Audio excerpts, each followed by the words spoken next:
Sebelum kita masuk ke pembahasannya, saya sangat merekomendasikan kepada kalian untuk menyaksikan video aslinya terlebih dahulu, sebab akan ada banyak adegan-adegan pertarungan epik yang tidak dapat diungkapkan dengan kata-kata, yang pastinya tidak boleh sampai kalian lewatkan begitu saja. Jika sudah menonton dan masih dirasa kurang memahami isi dari episode minggu ini, mari kita bahas dan semoga kalian bisa pahami. 极限武馆的人很快会到，暗金色元球，他敢露面强抢草木之灵，强大，无比强大的感觉。真是愚蠢！别啊，我们这。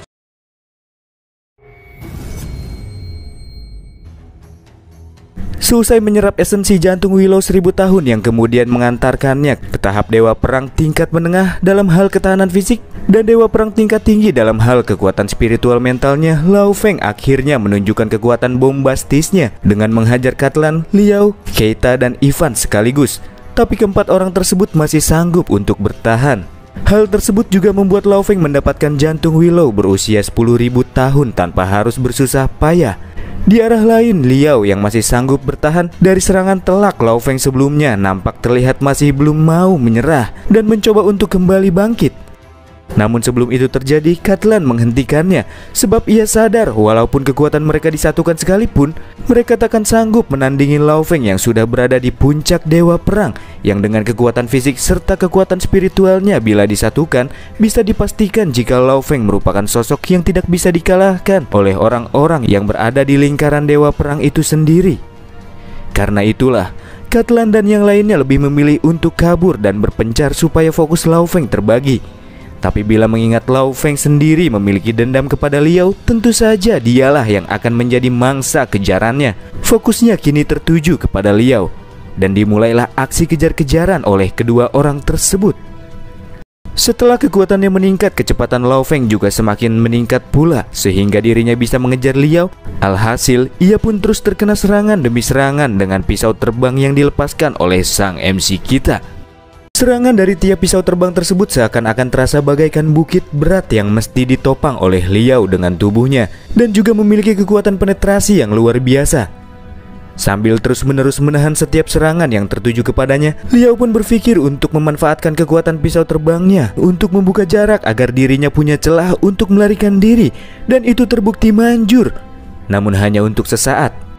Sementara itu, setelah melakukan serangan-serangan kepada Liao sebelumnya, Lao Feng yang meskipun pukulan dari tiap pisau terbangnya berkekuatan sebesar 500 kg, yang artinya 6 pisau terbangnya seberat 3 juta kg, hal itu masih belum bisa menghentikan Liao yang saat ini terus berlari sambil menghindari pisau terbang.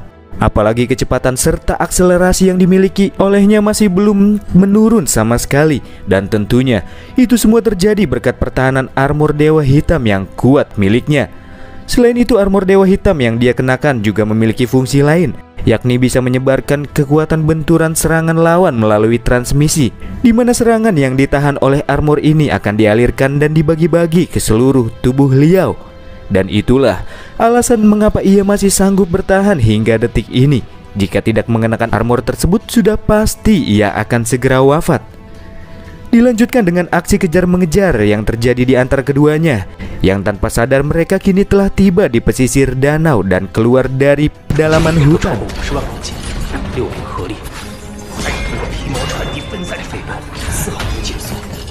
Di sini Liao terlihat bermaksud untuk melakukan trik seperti sebelumnya, yang memanfaatkan serangan Lao Feng untuk membuka jarak. Namun Lao Feng menyadari hal tersebut, dan kali ini dia takkan membiarkannya terulang kembali. Ya, dia pun langsung melesat ke arah Liao sambil mengerahkan serangan lanjutan dengan pedangnya.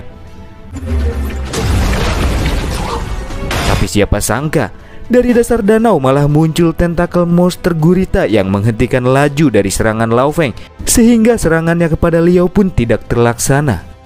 Karena fokusnya sudah dibuyarkan oleh makhluk tersebut, ia pun harus kehilangan jejak Liao yang kini berhasil lolos dari kejaran sang MC.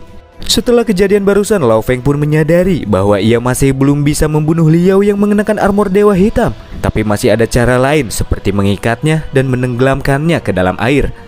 Di sisi lain, kita diperlihatkan dengan Liao yang berhasil kabur, kemudian menghubungi seseorang bernama Far. Siapakah dia?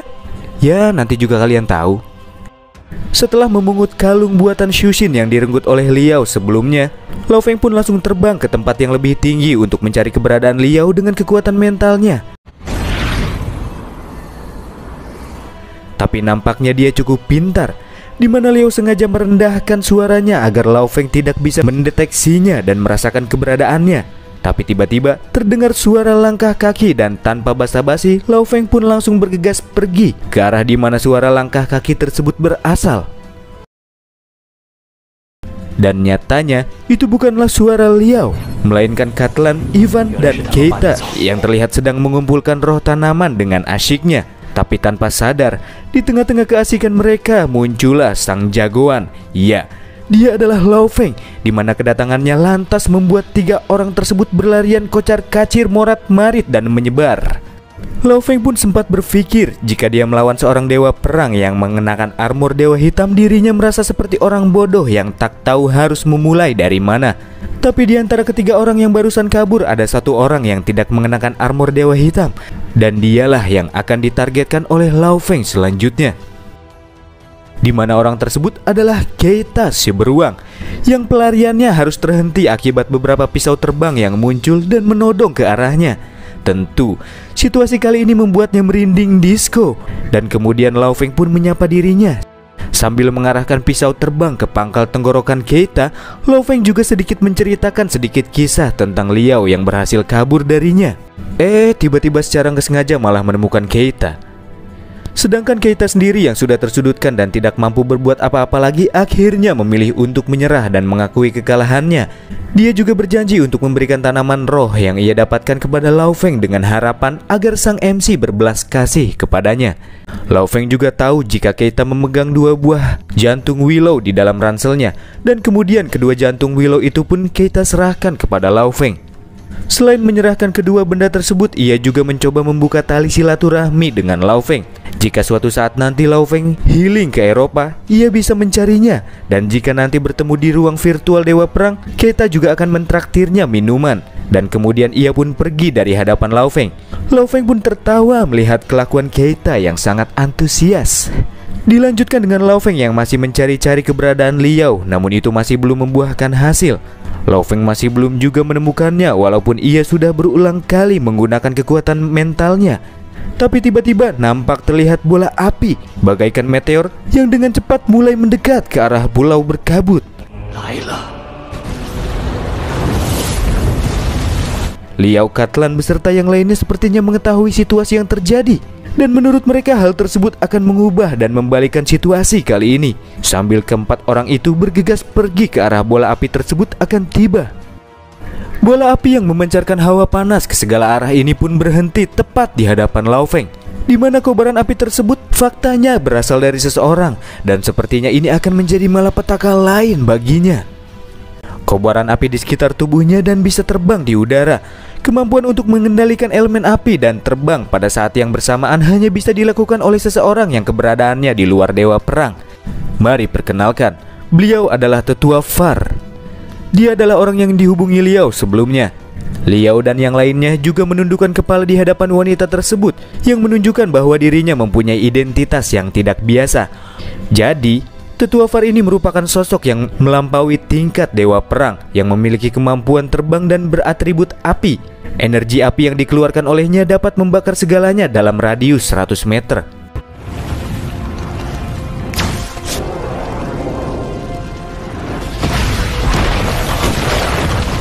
Setelah membawa Liao dan yang lainnya dengan menggunakan kemampuannya, ia pun bertanya kepada mereka, apakah jantung Willow 10.000 tahun diambil olehnya? Ya, itu merujuk kepada Lao Feng, yang kemudian dijelaskan oleh Liao bahwa Lao Feng sudah mengambilnya. Selain itu ia juga sudah mengambil 3.000 tahun jantung Willow. Maksudnya di sini adalah 3 buah yang masing-masing berusia 1.000 tahun. Dan karena itulah si tetua meminta Lao Feng untuk cepat menyerahkan semua jantung Willow yang sudah ia ambil dengan patuh. Tapi tidak semudah itu, sebab baginya tanaman roh bukanlah milik pribadi atau kelompok manapun, jawab Lao Feng. Karena Lao Feng tidak menuruti perintah yang diberikan Ketua Far, yang juga menjadi kesempatan terakhir yang diberikan olehnya, pertarungan di antara keduanya pun akan segera ditunaikan. di mana sang tetua juga mempunyai sepasang sarung tangan cyborg yang bisa dilepaskan sesuka hati dan bisa digunakan pula untuk menyerang lawan. Ya, seperti Genos lah di animasi botak berjubah.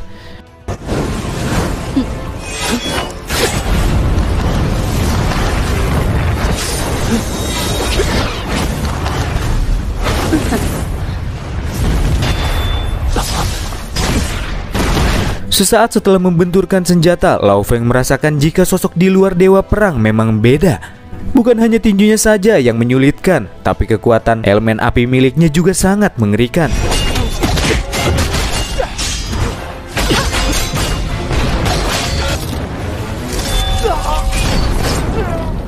Setelah menyaksikan tinju yang mampu menghempaskan Lao Feng dengan begitu mudahnya, Liao pun memprediksi bila Lao Feng yang kini dikelilingi dengan lingkaran api yang dibuat tetua Far pasti akan mati kali ini, sambil dirinya sedikit tersenyum picik, sebab ini akan menjadi serangan eksekusi yang dilakukan olehnya.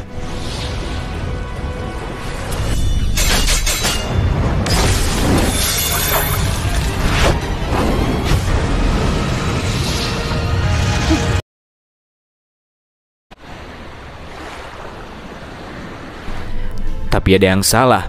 Jasad Lao Feng tidak terlihat pada area yang terkena serangan tetua Far. Itu karena Lao Feng lebih dulu selamat, di mana dirinya berhasil escape dengan terlebih dahulu menggali melalui bawah tanah. Dan ia pun kembali muncul di hadapan wanita tersebut, sehingga pertarungan pun masih terus berlanjut. Setelah dihempaskan dengan tinju berapi menyakitkan, Lao Feng pun sadar bahwa dia tidak dapat menandingi kekuatan si tetua, sambil membawa wanita tersebut ke antara sisi-sisi tebing. Dengan bantuan kekuatan mental dari puncak dewa perang, ia pun masih bisa menyerang balik secara terus-menerus dengan mengandalkan benda-benda di sekitarnya dengan kemampuan mental telekinesisnya.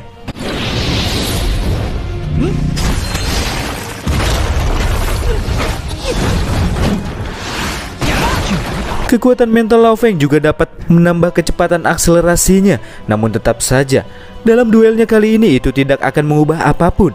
Lao Feng takkan bisa mendapatkan kemenangan hanya dengan bermodalkan kecepatan saja.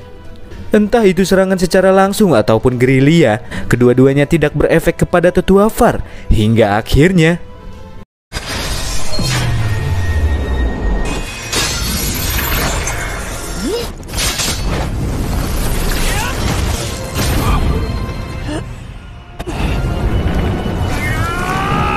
ya, Lao Feng harus tersudutkan pada saat dirinya tertangkap oleh cengkeraman kuat si tetua. Dalam kondisi seperti ini, ia pun mengatakan jika jantung Willow yang diinginkan si tetua ada di ransel miliknya. Sambil Lao Feng menerbangkannya dengan kekuatan mentalnya dan memperlihatkan kepadanya. Tetua Far pun tersenyum sambil mengatakan sudah terlambat bagi Lao Feng untuk menyerahkan benda tersebut, dan inilah akhir baginya. Tapi faktanya Lao Feng menyembunyikan dua pisau terbang di balik jantung Willow dan melayangkannya sebagai serangan pengalihan agar Lao Feng bisa terlepas dari cengkeraman tangan tetua Far. Setelah terlepaskan dan setelah menarik kembali jantung Willow berusia 10.000 tahun, ia pun mengatakan jika dirinya hanya ingin menunjukkan jantung tersebut kepadanya, bukannya mau menyerahkannya, sambil Lao Feng memainkan benda tersebut seperti bola basket. Dan tentunya kelakuan Lao Feng barusan membuat si tetua emosi parah, yang membuat aksi kejar-kejaran terulang kembali.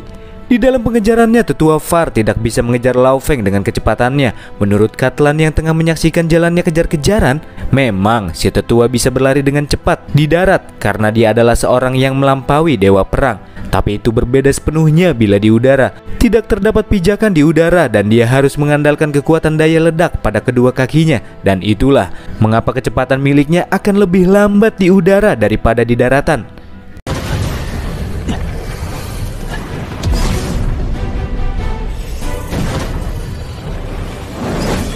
Di tengah-tengah pengejarannya muncullah pesawat jet tempur yang melesat dengan cepat, mengagetkan Liao dan yang lainnya, dan itu terus melesat dan kemudian berpapasan dengan ketua Far yang berada di belakang Lao Feng, sampai akhirnya jet tersebut pun berhenti tepat di hadapan Lao Feng.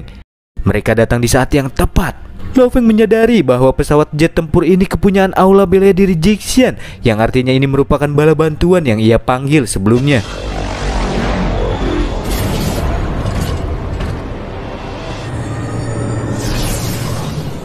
yang diikuti dengan kemunculan dua pria yang turun dari sana. Dia adalah Inspektur Zhu dan Inspektur Bing Shan. Pada saat ujian praktisi dulu, Zhu sudah pernah beberapa kali melihat Lao Feng dan diam-diam memperhatikannya karena ia merasa tertarik dengan kekuatan mental spiritual Lao Feng dulu. Dan sekarang, dengan kemajuan cepat yang ditunjukkan Lao Feng malah semakin membuatnya kagum.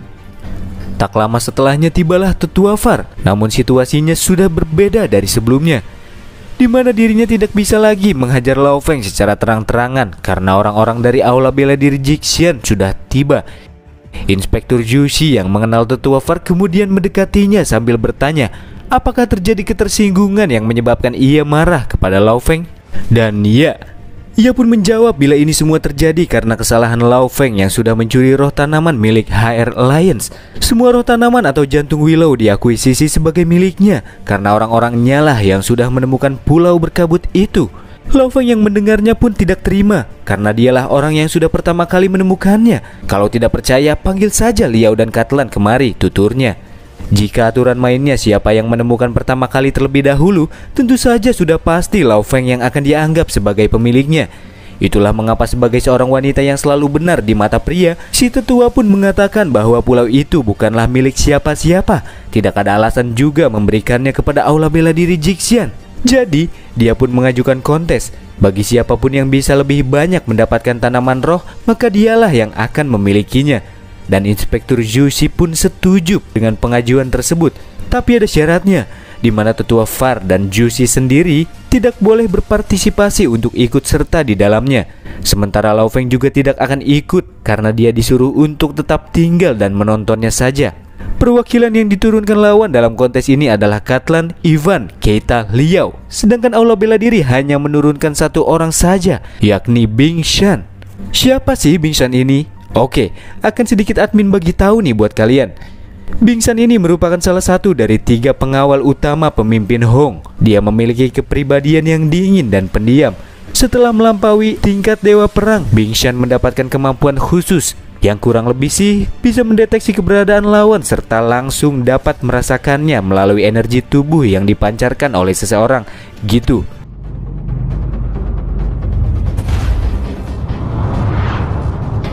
Dan setelahnya, Inspektur Zhu pun bertanya temuan-temuan apa sajakah yang sudah ia temukan di dalam pulau berkabut. Lao Feng pun menjawab, di antaranya terdapat jantung Willow 9.000 tahun dan satu jantung Willow 10.000 tahun. Jantung Willow 6.000 tahun diambil oleh musuh, sedangkan Lao Feng mendapatkan jantung Willow 10.000 tahun dan yang berusia 2.000 tahun. Sedangkan yang 1.000 tahun lagi sudah ia konsumsi sebelumnya. Namun Lao Feng agak merasa khawatir karena si inspektur hanya mengirimkan satu orang saja untuk melawan 4 orang. Karena menurut HR Alliance masih terdapat banyak roh tanaman yang berada di pulau berkabut tersebut. Tenang saja, karena dia mempunyai kekuatan untuk menandingi keempatnya.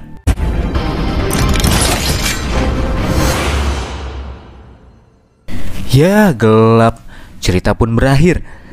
Kita akan kembali minggu depan di hari Rabu atau hari Kamis. Bye.